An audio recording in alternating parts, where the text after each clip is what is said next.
کہ ملک الموت ہی بندے کو یاد دلا دیں کہ تیرے جانے کا وقت قریب آ گیا، تو مسواک کی بھی پابندی کریں۔ تیسرا، ایمان پر شکر ادا کرنا کہ ہم نے کلمہ پڑھا، ہم مسلمان ہیں، اب اس ایمان پر ہم اللہ رب العزت کا شکر ادا کریں کہ اللہ تیرا شکر ہے تو نے ہمیں ایمان کی دولت عطا فرمائی۔ اس کی اصول یہ ہے لَإِن شَكَرْتُمْ لَأَزِيدَنَّكُمْ، اللہ تعالیٰ فرماتے ہیں اگر تم میری نعمتوں کا شکر ادا کرو گے ہم اپنی نعمتیں تمہیں اور زیادہ عطا کریں گے۔ تو جو ایمان پہ شکر ادا کرتا ہوگا اللہ تعالیٰ آخری وقت میں اس نعمت سے محروم نہیں فرمائیں گے۔ چوتھا عمل صدقہ خیرات کرنا۔ حدیث مبارکہ ہے، مشکات شریف کی روایت ہے، ان الصدقۃ تطفئ غضب الرب، کہ بے شک صدقہ اللہ کے غضب کو مٹا دیتا ہے، بجھا دیتا ہے، وتدفع میتۃ السوء، اور بری موت سے بندے کو بچا لیتا ہے۔ ملا علی قاری رحمۃ اللہ فرماتے ہیں کہ ای تمنع انزال المکروہ والبلاء فی الحال، کہ یہ عام حال میں مصیبتوں سے اور ناپسندیدہ احوال سے بندے کو بچاتا ہے، وتدفع سوء الخاتمۃ فی المآل، اور موت کے وقت بری موت سے بندے کو بچا لیتا ہے۔ تو صدقہ خیرات جتنا بھی ہو اللہ کے راستے میں کریں، اپنے خامن سے اجازت لیں۔ ضروری نہیں ہوتا کہ ایک بندہ $10,000 نکالے تو اس کو صدقہ کہتے ہیں۔ آپ نے $1 بھی اللہ کے راستے میں اگر نکالا تو اس پر بھی صدقے کا ثواب ملے گا۔ حدیث پاک میں آتا ہے کہ قیامت کے دن کچھ ایسے بھی خوش نصیب ہوں گے، ایک مٹھی جو اللہ کے راستے میں خرچ کرنے پر اللہ ان کو جنت عطا فرما دیں گے۔ پانچواں، اہل اللہ کے ساتھ بیعت کا تعلق ہونا، قلبی تعلق ہونا، ان کی صحبت نصیب ہونا۔ اس کی وجہ یہ کہ اللہ رب العزت کے پیارے حبیب صلی اللہ علیہ وسلم نے فرمایا ہم رجال اللہ یشقا جلیسہم، یہ وہ لوگ ہیں کہ جن کے پاس بیٹھنے والا کبھی بدبخت نہیں ہوتا، اور بدبخت تو وہی ہوتا ہے کہ جس کو آخری وقت میں کلمہ نصیب نہ ہو۔ تو اس حدیث پاک سے بھی ثابت ہوتا ہے کہ اس تعلق کی وجہ سے اللہ رب العزت آخری وقت میں کلمہ نصیب فرما دیتے ہیں۔ حضرت مفتی محمد شفیع رحمۃ اللہ علیہ فرماتے ہیں کہ میں نے مولانا روم رحمۃ اللہ علیہ کا شعر پڑھا، یک زمانہ صحبت با اولیاء، بہتر از 100 سال اطاعت بے ریا، کہ اللہ والوں کی تھوڑی دیر کی صحبت 100 سال کی بے ریا عبادت سے بہتر ہے۔ تو فرماتے ہیں کہ میرے ذہن میں ایک سوال پیدا ہوا کہ اگر 100 سال کی عبادت سے بہتر ہے یہ کہتے تو ماننے والی بات تھی، مگر انہوں نے تو فرمایا کہ 100 سال کی بے ریا عبادت سے بہتر ہے۔ چنانچہ میں نے حضرت تھانوی رحمۃ اللہ کی خدمت میں عرض کیا کہ حضرت یہ شاعر لوگ بہت افراط و تفرید کے مرتکب ہوتے ہیں، مجھے لگتا ہے کہ مولانا روم رحمۃ اللہ علیہ سے بھی اس پوائنٹ پر کچھ ایسا ہی معاملہ ہوا کہ انہوں نے فرمایا کہ اہل اللہ کی ایک لمحہ کی صحبت 100 سال کی بے ریا عبادت سے بہتر ہے۔ تو حضرت تھانوی رحمۃ اللہ علیہ نے فرمایا کہ اس شعر کو میں پڑھوں؟ جی حضرت پڑھیں۔ تو حضرت نے پڑھا، یک زمانہ صحبت با اولیاء، بہتر از 1,00,000 سال اطاعت بے ریا، کہ اہل اللہ کی ایک لمحہ کی صحبت 1,00,000 سال کی بے ریا عبادت سے بہتر ہے۔ تو میں نے کہا کہ حضرت 100 سال مجھے سمجھ نہیں آ رہے تھے، آپ نے تو الٹا 1,00,000 سال کی بات کر دی۔ تو پھر حضرت نے اس کا تحقیقی جواب دیا، فرمایا کہ دیکھو کوئی بندہ 1,00,000 سال کی عبادت کر لے کیا اس کے پاس گارنٹی ہے کہ اس کو کلمے پہ موت آئے گی؟ میں نے کہا نہیں۔ فرمان لگے ہمارے سامنے شیطان کی مثال موجود ہے کہ اس نے زمین کے چپے چپے پہ سجدے کیے، لاکھوں سال اس نے اللہ کی عبادت کی، لیکن آخری وقت میں اللہ کے دربار سے دھتکار دیا گیا اور یہ مرتد بن گیا۔ بلم باور کی مثال ہے، 300 سال اس نے عبادت کی تھی، لیکن آخری وقت میں اس کا انجام برا ہوا، قرآن مجید میں موجود ہے۔ تو معلوم ہوا کہ جتنی مرضی کوئی عبادت کر لے، انجام کے بارے میں کوئی گارنٹی نہیں دی جا سکتی۔ تو حضرت نے فرمایا کہ دیکھو یہاں تو اللہ کے پیارے نبی صلی اللہ علیہ وسلم گارنٹی دے رہے ہیں، ہم رجال لا یشقا جلیسہم، کہ یہ وہ لوگ ہیں کہ جن کے پاس بیٹھنے والا بدبخت نہیں ہوتا، یعنی آخری وقت میں کلمے سے محروم نہیں کیا جاتا۔ تو پھر تو ان کی ایک لمحے کی صحبت واقعی لاکھ سال کی عبادت پر فضیلت رکھتی ہے۔ چھٹا عمل جس کی وجہ سے انسان کو آخری وقت میں کلمہ نصیب ہوتا ہے، اللہ تعالیٰ فرماتے ہیں کہ یحبہم و یحبونہ، اللہ ان سے محبت کرتے ہیں، وہ اللہ سے محبت کرتے ہیں۔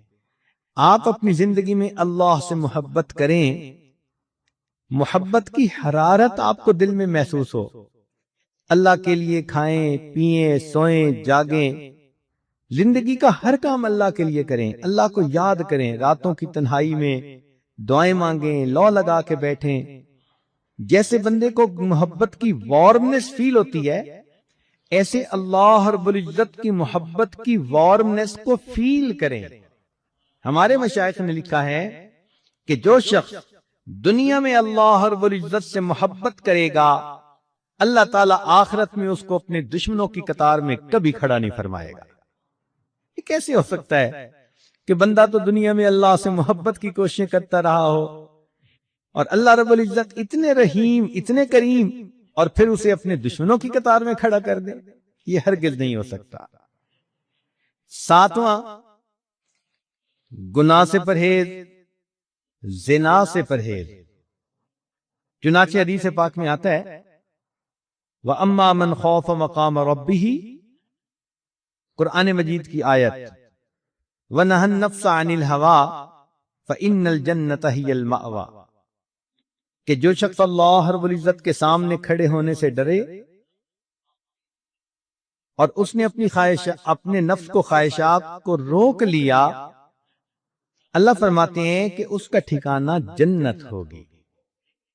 اور حدیث پاک میں ہے کہ اگر کوئی مرد ہو کہ جس کو کوئی عورت ذات منصب و جمال، اچھے گھرانے کی ہو اور خوبصورت بھی ہو، اور وہ اپنی طرف متوجہ کرے اور یہ آگے سے کہہ دے کہ انی اخاف اللہ، میں اللہ سے ڈرتا ہوں، تو اس عمل کی وجہ سے اللہ تعالیٰ اس کو قیامت کے دن عرش کا سایہ عطا فرما دے گی۔ اور یہی چیز عورت کے لیے بھی، کہ اگر کسی عورت کو کوئی مرد اپنی طرف متوجہ کرنے کی کوشش کرے، گناہ کے راستے پہ گھسیٹنے کی کوشش کرے اور یہ کہہ دے کہ میں اللہ رب العزت سے ڈرتی ہوں، اس عمل کی وجہ سے اللہ تعالیٰ اس کو قیامت کے دن عرش کا سایہ عطا فرمائیں گے۔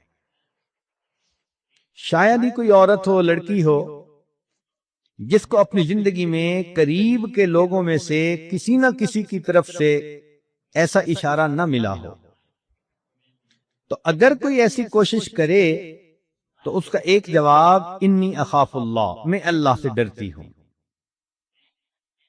کوئی فون کے ذریعے رابطہ کرتا ہے، خط کے ذریعے رابطہ کرتا ہے، کسی رشتہ داروں کی محفل میں محبت بھری نظریں ڈال کر اپنی طرف متوجہ کرنے کی کوشش کرتا ہے، مسکراہٹ کے ذریعے اپنی طرف متوجہ کرنے کی کوشش کرتا ہے۔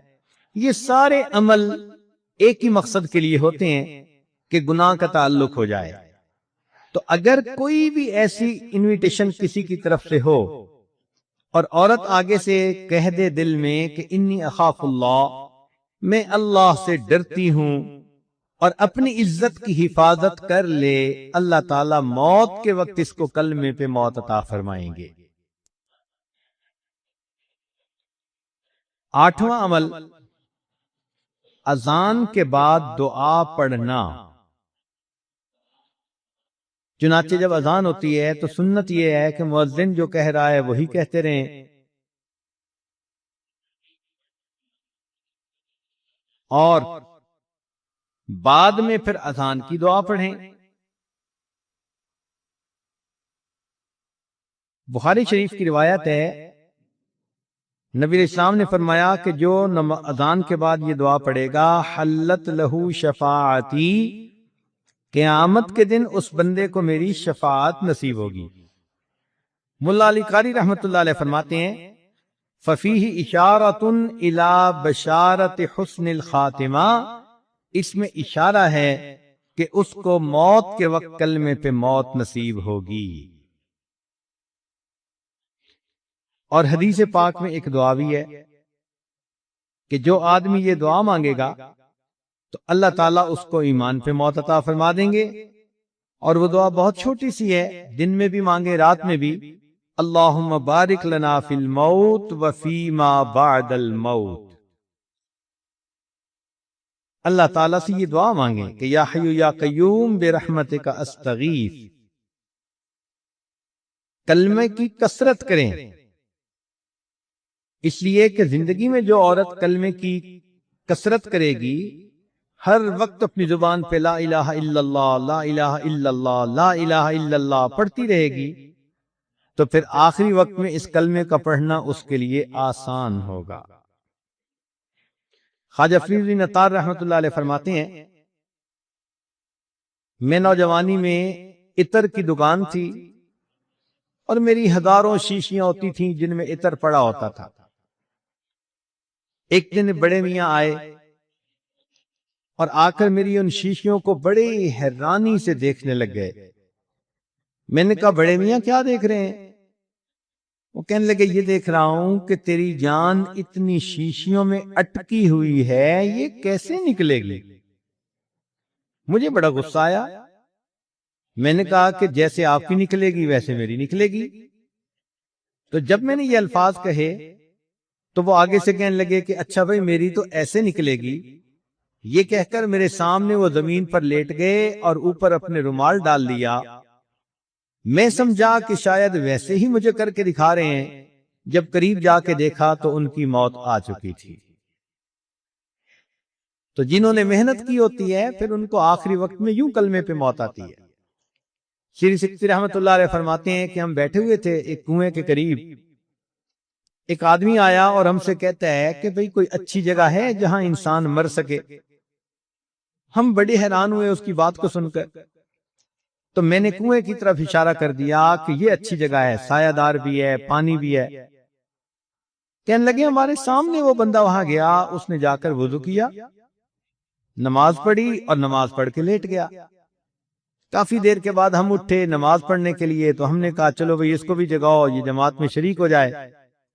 کہنے لگے جب اس کو جگانے لگے تو دیکھا کہ وہ تو اپنے رب کو پیارا ہو چکا تھا۔ تو جنہوں نے نیکی پر زندگیاں گزاری ہوتی ہیں پھر ان کو آخری وقت میں یوں موت آتی ہے۔ تو ابو ذرہ رحمت اللہ علیہ کی بات ہو رہی تھی کہ ان کے شاگرد موجود تھے، آخری وقت ان کا قریب آ گیا۔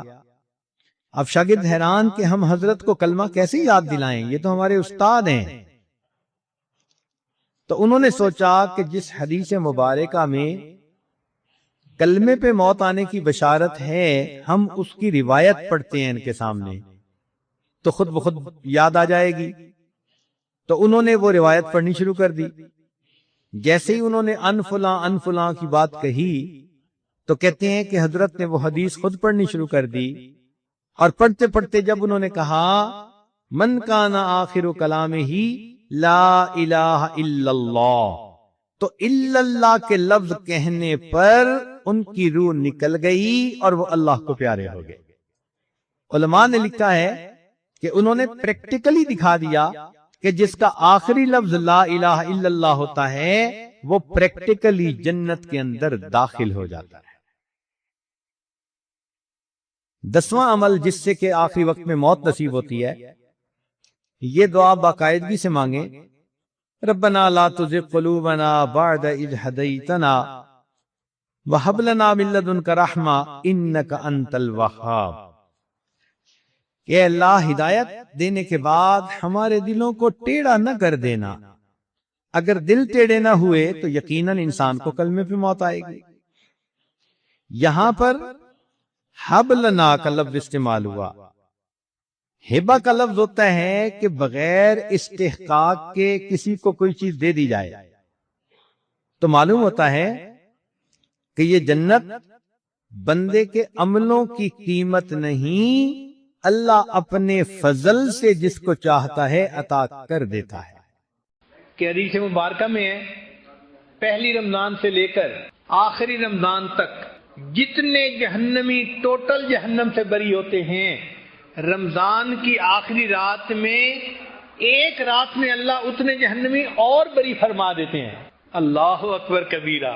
تو آخری رات میں تو کروڑوں پھر جہنمی جہنم سے بری ہو گئے نا، کیونکہ انسان کی فطرت ہے کہ کئی مرتبہ سستی کرتا ہے، لیکن جب دیکھتا ہے کہ آج آخری رات ہے تو احساس ہوتا ہے کہ چلو آج آخری رات ہے تو چلو میں بھی کچھ اللہ سے مانگ لوں، تو اللہ نے کوٹا بڑھا دیا آخری رات کا، کہ یہ نہ ہو کہ جی بندے تھوڑے بخشے جانے تھے، مانگنے والے زیادہ ہیں، ہم کوٹا بڑھا دیتے ہیں، جو مانگے گا ہم اس کو عطا فرما دیں گے۔ تو آخری رات میں جہنمی جہنم سے بری کر دیے جاتے۔ اگر اتنا بھی ہوتا نا تو بہت کافی تھا، مگر اللہ نے اس سے بھی اور زیادہ مہربانی فرمائی۔ کچھ لوگ ہوتے ہیں فیشل دماغ کے ہوتے ہیں کہ وقت آنے سے پہلے بھی وہ کوئی خیال نہیں کرتے، جب سر پہ کام پڑ جاتا ہے پھر بھی خیال نہیں کرتے، جب سر سے کام پڑ کے گزر جاتا ہے نا پھر خیال آتا ہے تو ہم نے کیا کر لیا۔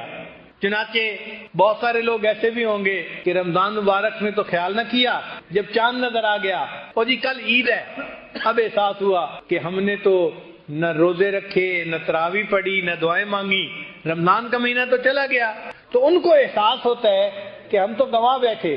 اللہ نے ان کے لیے بھی فرمایا کہ جو عید کی رات ہوتی ہے اس رات کو بھی اللہ تعالیٰ نے ایک خصوصی رات بنا دیا، اس کا نام لیلۃ الجائزہ حدیث پاک میں ہے۔ اس دن جنت کو دھویا جاتا ہے، خوشبو کی دھونی دی جاتی ہے اور ایمان والوں کے لیے تیار کیا جاتا ہے۔ اور جس طرح رمضان کی راتوں میں عبادت کا ثواب ملتا تھا، اس لیلۃ الجائزہ میں بھی اسی طرح عبادت کا ثواب ملتا ہے۔ تو اللہ تعالیٰ نے اور مہربانی فرما دی کہ چلو بھائی اس رات میں تم کچھ کر لو۔ اللہ نے بخشش کے کیا کیا بہانے بنائے۔ قربان جائیں اس پروردگار پر کہ جس نے اپنے بندوں کے لیے بخشش کی انتہا کر دی۔ اچھا کچھ ایسے بھی ہوں گے کہ اس رات کا بھی احساس نہ کریں، تو اللہ نے فرمایا کہ اچھا رمضان تو گزر گیا، اب آج میں تمہاری مہمان نوازی کروں گا۔ عید کا دن اللہ تعالیٰ کی مہمان نوازی کا دن ہے، اس لیے انسان باقی سال بے شک روزے رکھے، عید کے دن روزہ نہیں رکھ سکتا، اس لیے کہ عید کے دن یہ اللہ کا مہمان ہوتا ہے، اس دن روزہ نہیں رکھ سکتا۔ تو عید کے دن فرمایا تم آؤ اپنے گھروں سے نکل کے عیدگاہ کے اندر اور یہاں آ کر تم 2 رکعت پڑھو عید کی نماز۔ بہت سارے لوگ جو روزہ بھی نہیں رکھتے، تراویح بھی نہیں پڑھتے، وہ عید کے دن نہا دھو کے اچھے کپڑے پہن کے عید کی نماز پڑھنے آ جاتے ہیں، تو اس وقت بھی اللہ کی رحمت ان پر متوجہ ہوتی ہے۔ حدیث پاک میں ہے اللہ تعالیٰ فرشتوں سے فرماتے ہیں اے فرشتوں، اس مزدور کو کیا اجر ملنا چاہیے کہ جو اپنی مزدوری پوری کرے؟ تو فرشتے کہتے ہیں کہ اللہ اس کو رحمت ملنی چاہیے، بخشش ملنی چاہیے۔ تو اللہ فرماتے ہیں کہ پھر یہ میرے بندے کیوں آج یہاں جمع ہیں؟ اللہ تو سب جانتے ہیں، مگر اللہ تعالیٰ فرشتوں کو گواہ بنانا چاہتے ہیں۔ ان کو کہتے ہیں اچھا یہ میرے بندے کیا چاہتے ہیں؟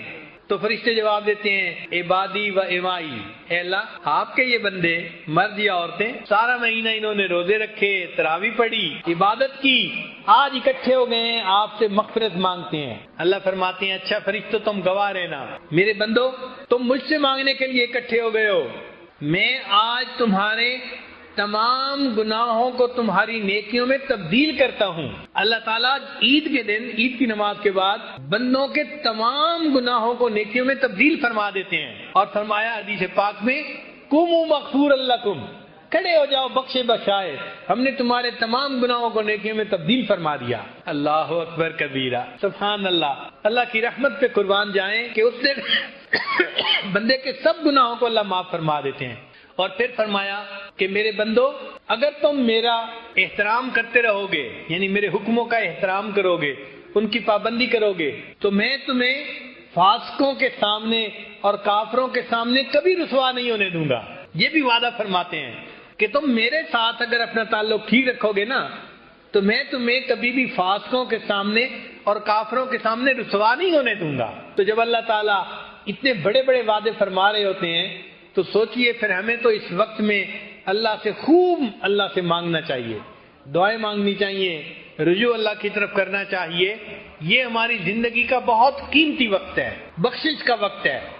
تو اللہ تعالیٰ نے مومنوں کی بخشش کے بہانے بنا دیے، کرنی تھی مغفرت تو بہانے بنا دیے، جنت میں مومنوں کے ٹھکانے بنا دیے۔ اس لیے نبی علیہ السلام نے ارشاد فرمایا کہ روزہ دار بندے کو چاہیے کہ وہ یہ دعا اللہ سے ضرور مانگے، اللہم انی اسألک الجنہ واعوذ بک من النار، اے اللہ مجھے جنت عطا فرما دیجئے اور جہنم سے بری کر دیجئے۔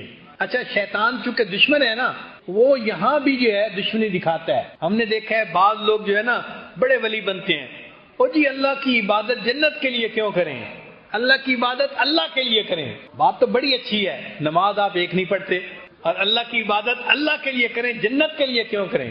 اتنا جنت سے مستغنی نہ بنے۔ ہم تو اللہ کی ہر نعمت کے محتاج ہیں۔ ایک مرتبہ ایک خاتون نے فون پہ بات کی، مجھے کہنے لگی کہ پیر صاحب میں اللہ سے کچھ نہیں مانگتی، بس ایک بات مانگتی ہوں کہ میرا خامد اچھا ہو جائے، اور کچھ نہیں مانگتی، بس ایک بات مانگتی ہوں میرا خامد اچھا ہو جائے۔ میں نے کہا آپ اور کیوں کچھ نہیں مانگتی بھائی؟ اگر اللہ تعالیٰ آپ کو بیمار کر دے پھر کیا ہوگا؟ میں نے کہا اگر اللہ تعالیٰ آپ کے دماغ میں خلل ڈال دے پھر کیا ہوگا؟ آپ کے بچے کو بیمار کر دے پھر کیا ہوگا؟ جب میں نے ذرا اس طرح کی دو چار باتیں کی، اللہ نے آپ کو عزت کی روزی گھر میں دی ہے بیٹھ کے، اگر اللہ تعالیٰ آپ کے رزق کو ذرا ٹائٹ کر دیں، اور جو مانگنے والی عورتیں گلیوں میں پھر رہی ہوتی ہیں آپ کا بھی معاملہ ایسا ہو جائے تو پھر نہیں یہ تو نہیں میں چاہتی۔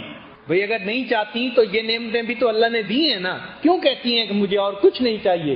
آپ کو کہنا چاہیے مجھے اللہ سے سب کچھ چاہیے، ہر چیز چاہیے، منگتے جو ٹھہرے، فقیر جو رہے۔ ہم اللہ کے فقیر ہیں۔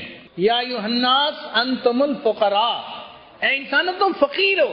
جب اللہ نے ہمیں کہہ دیا تم فقیر ہو تو پھر منگتے کو مانگنے سے کوئی شرم نہیں ہوتی۔ وہ مانگتے ہے، ہر چیز مانگتا ہے، ہمیں اللہ سے ہر چیز مانگنی ہے۔ تو کبھی بھی یہ مت کہنا میں اللہ سے اور کچھ نہیں مانگتا، بس یہ مانگتا ہوں، نہیں، ہم اللہ سے سب کچھ مانگتے ہیں۔ اللہ کو زور مت دکھائیں۔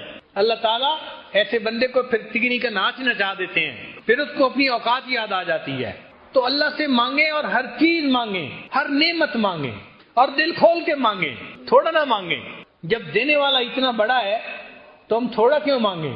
ایک مرتبہ ایک بوڑھا بندہ میرے پاس بیٹھا ہوا تھا تو یکدم اس نے دعا مانگی، اے اللہ مجھے اتنے خرب ڈالر عطا فرما۔ ایسے بیٹھے بیٹھے اچانک پتہ نہیں اس کو کیا خیال آیا، اس نے دعا مانگی، اے اللہ مجھے اتنے خرب ڈالر عطا فرما۔ ایک نوجوان بیٹھا ہوا تھا، وہ کہنے لگا اتنے؟ میں نے کہا بھائی آپ سے نہیں مانگے، آپ کیوں پریشان ہو رہے ہیں؟ اللہ سے مانگے ہیں نا تو مانگے، تم کیوں پریشان ہو رہے ہو کہ اتنے ہیں؟ تو جب اللہ سے مانگنے ہیں تو خوب مانگیں، اللہ دیتے ہیں۔ ٹوٹے رشتے وہ جوڑ دیتا ہے، بات رب پہ جو چھوڑ دیتا ہے، اس کے فضل و کرم کا کیا کہنا، لاکھ مانگو کروڑ دیتا ہے۔ انسان جو مانگتا ہے اللہ اس کی امیدوں سے بڑھ کر اس کو عطا فرماتے ہیں۔ تو جب اللہ سے مانگنا ہے تو خوب مانگیں، اللہ کی رحمتوں کو دیکھتے ہوئے، اس کے خزانوں کی وسعتوں کو دیکھتے ہوئے مانگیں، اللہ سے جتنا مانگ سکتے ہیں۔ سچی بات یہ ہے ہماری جھولی چھوٹی ہے، اللہ کے خزانے بہت بڑے ہیں۔ تو بہرحال یہ اشرا مانگنے کا اشرا ہے۔ تو اللہ تعالیٰ عید کے دن عید کی نماز پڑھ کر جو لوگ کھڑے ہوتے ہیں ان کو فرماتے ہیں کہ قوموا مغفورا لکم، کھڑے ہو جاؤ بخشے بخشائے، ہم نے تمہارے گناہوں کو تمہاری نیکیوں میں تبدیل فرما دیا۔ تو مومن کے لیے تو یہ زندگی کا بہت قیمتی وقت ہے، لہذا ان مجالس میں بھی آپ بہت شوق ذوق کے ساتھ توجہ کے ساتھ بیٹھیں اور یہ جو 10 دن کے ایام ہیں ان کے اوقات کو بھی خوب عبادت میں گزاریں، ذکر میں، تلاوت میں، نوافل میں، جتنا عبادت کر سکتے ہیں اتنا کریں، اپنے آپ کو تھکائیں عبادت میں۔ اجازت ہو تو آ کر میں بھی شامل ان میں ہو جاؤں، اجازت ہو تو آ کر میں بھی شامل ان میں ہو جاؤں، سنا ہے کہ تیرے در پر ہجوم عاشقاں ہوگا۔ اللہ، آپ کے چاہنے والے آپ کے در پہ اکٹھے ہوں گے، میرا بھی دل چاہتا ہے کہ میں بھی ان میں شامل ہو جاؤں۔ اے اللہ، مجھے بھی آپ اپنے چاہنے والوں میں شامل فرما لیجئے اور میرے دل کو بھی اپنی محبت سے بھر دیجئے۔ وما ذلک علی اللہ بعزیز، اللہ کے لیے یہ کام کوئی مشکل نہیں۔ اللہ تعالی ہمارے اس وقت کو نیکی تقوی میں گزارنے کی توفیق عطا فرمائے، اور جو دعائیں ہم مانگیں اللہ ہماری سب دعاؤں کو اپنی رحمت سے قبول فرمائے۔ وآخر دعوانا ان الحمد للہ رب العالمین۔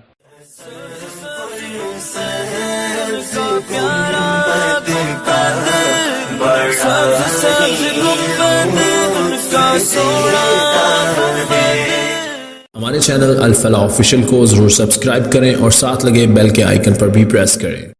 اور اللہ تعالیٰ کا فرمان بھی ہے وَلِلَّهِ الْأَسْمَاءُ الْحُسْنَى فَادْعُوهُ بِهَا، اللہ تعالیٰ کے پیارے پیارے نام ہیں، ان ناموں سے مانگو۔ تو ہم بھی اللہ کے پیارے ناموں سے مانگیں گے، انہی ناموں میں سے اسم اعظم بھی ہوگا تو یقیناً دعا قبول ہوگی۔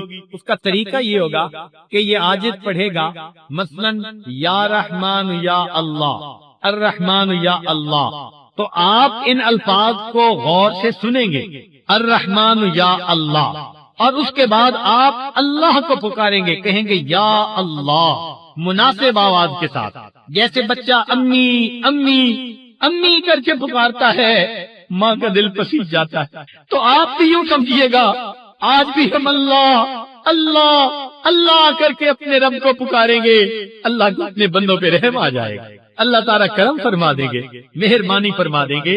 تو اس طرح ہم پہلے اسماء الحسنہ پڑھیں گے۔ اس کو پڑھتے ہوئے کئی مرتبہ شیطان ذہن میں یہ بات ڈالتا ہے کہ ساتھ والا دیکھ رہا ہوگا میں رو رہا ہوں، ساتھ والوں کو تھوڑی دیر کے لیے بھول جائیے، یوں سمجھیے کہ بس میں اکیلا ہوں اور میں آج اپنے رب کو پکار رہا ہوں، اور آج میں اپنی جو ہے قسمت کا فیصلہ کروا کے اٹھنا چاہتا ہوں، گناہ بخشوا کے اٹھنا چاہتا ہوں، اپنے اللہ سے سلوک کر کے اٹھنا چاہتا ہوں۔ اللہ تعالیٰ یقیناً مہربانی فرمائیں گے، لہذا دل کی توجہ کے ساتھ اس وقت اللہ سے مانگیے۔ جب مزدور کے مزدوری ختم ہونے کا وقت آتا ہے اس کو بھی امید لگ جاتی ہے کہ ضرور مجھے اس وقت کچھ نہ کچھ پیمنٹ ہو جائے گی۔ وہ پروردگار جس نے مزدور کا پسینہ خشک ہونے سے پہلے اس کو مزدوری دینے کا حکم فرمایا، تو اللہ کے بندوں نے بھی تو 3 دن مزدوریاں کی ہیں، کبھی نمازیں پڑھی، تہجد پڑھی، ذکر کیے، مراقبے کیے اور بیانات سنے، تو 3 دن مزدوری کر کے اب مزدوروں کے مزدوری مانگنے کا وقت ہے، لہذا اللہ سے مانگ لیجئے۔ اللہ رب العزت ہم پر مہربانی فرمائے، ہماری پریشانیوں کو دور فرما دے، اور اللہ تعالی ہمیں یہاں سے خالی نہ اٹھائے، لہذا اللہ تعالیٰ کی طرف متوجہ ہو جائیے اور ہاتھ اٹھا کر دعا مانگ لیجئے۔ سبحان ربی العلی الوہاب، اللهم صل على سيدنا محمد وعلى آل سيدنا محمد وبارك وسلم۔ ربنا ظلمنا أنفسنا وإن لم تغفر لنا وترحمنا لنكونن من الخاسرين۔ ربنا لا تزغ قلوبنا بعد إذ هديتنا وهب لنا من لدنك رحمة إنك أنت الوهاب۔